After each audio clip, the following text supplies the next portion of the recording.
Personalmente non credo che se ne debba occupare il governo, perché queste sono materie che si devono vedere a livello parlamentare. A livello parlamentare per ora non c'è una maggioranza, ma ancora è presto per vedere. Insomma, io personalmente sono laica, l'ho già dichiarato, però non penso che su una cosa del genere l'iniziativa debba essere del governo, sarebbe oggettivamente una forzatura.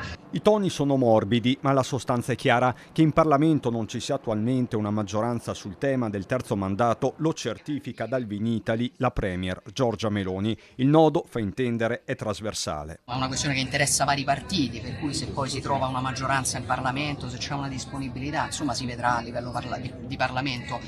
Credo che insomma anche la tempistica in cui portare una proposta del genere possa, no? Una mezza domanda sospesa, quella della Premier, che potrebbe suggerire una nuova discussione dopo le europee, mentre i tempi sono più stretti per l'autonomia. Certo, le variabili sono tantissime. Lungi dal governo così mettere pressione al Parlamento.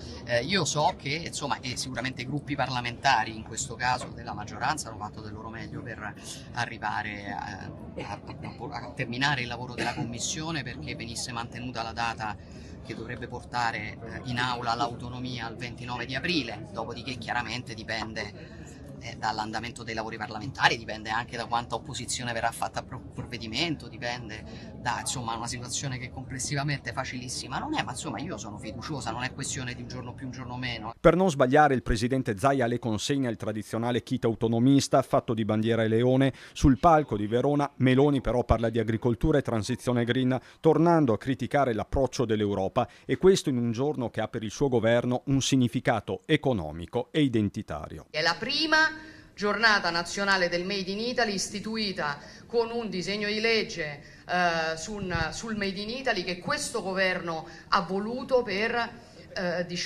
sostenere il valore che il Made in Italy ha per la nostra economia, che ha non solo per la nostra economia, che ha anche per il nostro nome. Meloni rilancia così il liceo del Made in Italy, presentato proprio a Verona un anno fa, e si rivolge ai giovani. Non c'è identità italiana senza il Made in Italy, non c'è cultura italiana senza il Made in Italy, e non è un caso che il Made in Italy sia il pezzo fondamentale della nostra identità. Pensate proprio al vino.